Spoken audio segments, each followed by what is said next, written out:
नमस्कार, मैं हूं मुस्कान ओझा और आप देख रहे हैं मनी 9।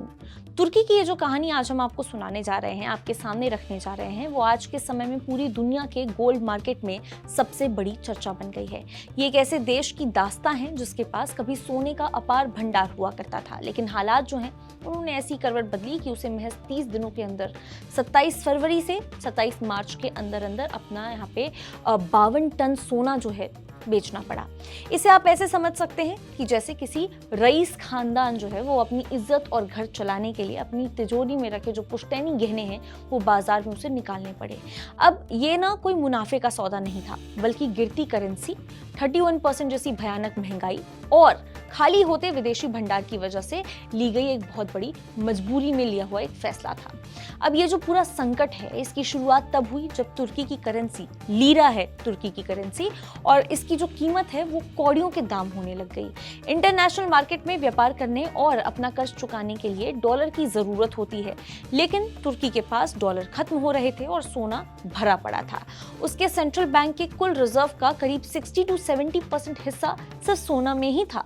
अब जब जेब में नकदी यानी कि कैश खत्म हो गया तो बैंक के पास सिर्फ एक ही रास्ता बचता है, सोना बेचो, डॉलर लेकर के आओ। इसी का जो रिजल्ट था वो ये था कि मार्च के आखिरी हफ्ते में ही तुर्की ने अचानक 31 टन सोना जो है वो बाजार में डंप कर दिया। बात सिर्फ सोना बेचने तक ही सीमित नहीं रही, तुर्की ने करीब यहाँ पे 79 टन ऑफ गोल्ड जो है वो स्वैप भी किया, जिसका मतलब ये है कि सोने को गिरवी रख करके डॉलर उधार लिए गए। ये पूरे सौदे का लगभग 20 अरब डॉलर के आसपास के थे। अब ये इतनी भारी मात्रा में सोना बाजार में आया तो कीमतों पर इसका जबरदस्त असर जो है वो देखने को भी मिला। जो सोना करीब 5500 यानी $5,500 पर आउंस के रिकॉर्ड पर उस लेवल पर चलता हुआ नजर आ रहा था, वो गिर करके कितना हो गया, $4,650 के आसपास ये पहुंच जाता है। महज एक ही महीने में सोने के दाम में 11.5% तक की गिरावट देखने को मिली, जो साल 2008 की मंदी के बाद की सबसे बड़ी मासिक गिरावट थी।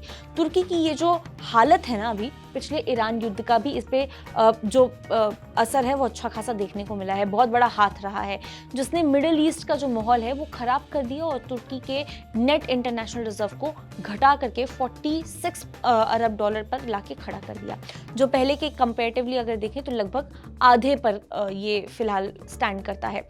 हालांकि इस रेस में तुर्की अकेला शामिल नहीं है, रूस ने भी इस साल शुरुआत में ही 15 टन सोना जो है वो बेचा है और पोलैंड ने भी ऐसा ही कुछ करने का आगे सोच रहा है। तो देखिए, वहीं दूसरी तरफ अगर आप देखें ना, चीन इस मौके का फायदा अच्छा खासा उठा रहा है, गिरती कीमतों पर सोना खरीद करके अपना भंडार बढ़ाते चला जा रहा है। तो देखिए, कुल मिलाकर के तुर्की की ये जो कहानी है वो हमें ये दिखाती है कि कैसे एक मजबूत देश भी आर्थिक चक्रव्यूह में फंस करके अपनी सबसे कीमती जो पूंजी है उसको बाजार के हवाले करने पर मजबूर हो सकता है, खास करके इस ऐसे सिचुएशन में जब हम देख रहे हैं कि मिडिल ईस्ट में क्या कुछ चल रहा है हमारे आसपास।